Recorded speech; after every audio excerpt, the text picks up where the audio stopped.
யாரும் சொன்னதை போல இந்த படத்தினுடைய கதை ரஷ்ய மொழியில் எழுதப்பட்ட ஒரு நாவலை மையமாக வைத்து எடுக்கப்பட்டது.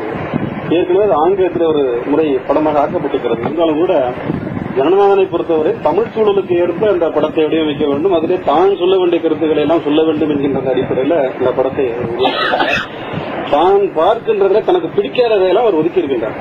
பொதுவாக இன்றைக்கு வரக்கூடிய இந்த திரைப்படங்களில் முக்கியமாக ஒரு கதாநாயகிக்கு ஒரு முக்கிய இடம் உண்டு. யாரை கதாநாயகியை போடுவது, அவரை எவ்வளவு அசிங்கப்படுத்துவது, அரைகுறை ஆடையாக ஆட வைப்பது என்கின்ற ஒரு நிலைப்பாட்டில் அந்த படம் தயாரிக்கப்படுவது உண்டு.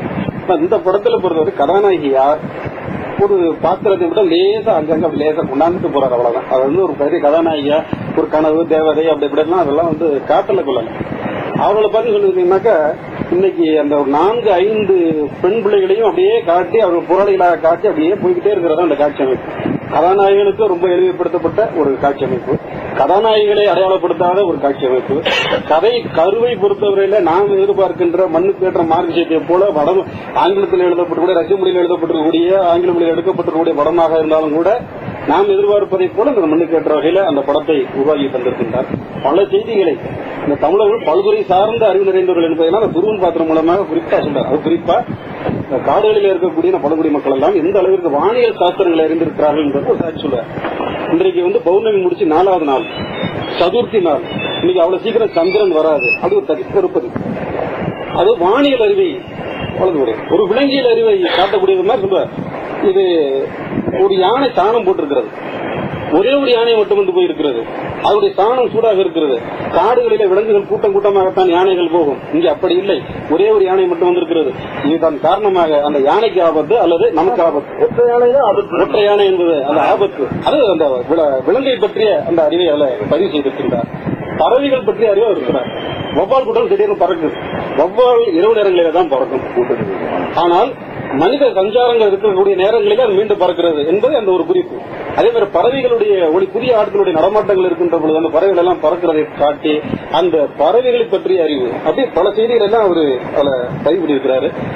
அப்புறம் ஏற்கனவே சொல்றது தேடுதல் வேட்டைகள் எல்லாம் ஈடுபடும் பொழுது, ஏற்கனவே வீரப்பன் வேட்டையில ஈடுபட்டிருக்கும் பொழுது அங்க இருக்கக்கூடிய பழங்குடி மக்கள் எல்லாம் எவ்வாறு அழித்தது பொழுது காவல்துறை எல்லாம் எடுப்பது போன்ற ஒரு சில காட்சிகள் எல்லாம் அதில் பதிவாகி இருக்கிறது அப்படிங்கிறதெல்லாம் நம்ம பார்த்தோம். அதெல்லாம் தாண்டி இந்த கல்வி அறிவெல்லாம் வலியுறுத்தக்கூடிய மாதிரி ஒரு செய்தி சொல்லுவாங்க. விளையிறத முதல்ல நீங்க சாப்பிடுங்க.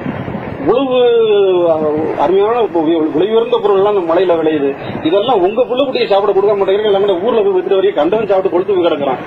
முதல்ல உங்க பிள்ளைகளுக்கு எல்லாம் அதை கொடுங்க. உங்க பிள்ளைகளை ஊட்டமானவர்களாக வளமானவர்களாக உருவாக்குங்க. அவர்களுக்கு கல்வி கொடுங்க அப்படிங்கிற மாதிரியான அடிப்படையில் அந்த விளைகின்ற பொருள் விளைவிப்போனுக்கு போய் சேர வேண்டும். அவர்களை சேராமலேயே அது 3வது நபர்களை போய் சேர்ந்து கொண்டிருக்கின்றது என்கின்ற அந்த பதிவை எல்லாம் மிக அழகாக ஐயா அவர்கள் பதிவு செய்திருக்கிறார்கள் ஜனநாதன் அவர்கள். அதே போல அந்த தமிழருடைய வீரத்தை உலகுக்கு காட்ட வேண்டும் என்கின்ற ஒரு நேர்கோட்டில் மிக அருமையாக அந்த படத்தை அவர் பதிவு செய்திருப்பதாக நாங்கள் கருதுகிறோம். இது குறித்த மற்றவர்களுடைய விமர்சனங்களை எதிர்நோக்குகிறோம். கருத்துக்கள் சொல்லுங்க ஐயா. தமிழ் இடத்துல நான் எழுதியிருக்கேன். தாண்டிய செய்தி என்னன்னா, ஒன்று வந்து இந்திய அரசாங்கம் இயற்கை வேளாண்மைக்கு எதிரான அரசாங்கம். அமெரிக்காவில் பிடி கத்திரிக்காயை வந்து அமெரிக்க அரசாங்கம்னு தடவிக்கலாம், ஆனா இந்திய அரசாங்கம் அனுமதிக்குது. அப்படிப்பட்ட அரசாங்கத்துக்கு ஆதரவாக ஒரு படத்தை தருகிறார். அரசாங்கத்தினுடைய கருத்து இது. இயக்குனர் சார்ந்த அரசியல் கருத்துக்களை ஐயா விளக்கமா தெளிவா சொன்னார். எடுக்கப்பட்டிருக்க காட்சிகளை நம்ம சொல்றது என்னன்னா, அவர் போய் என்சிசி கேம்ப் ஆசிரியர் போய் முள்ளெல்லாம் எடுத்துருவாரு. முள்ளு விட்டு நாங்க வந்தோமா,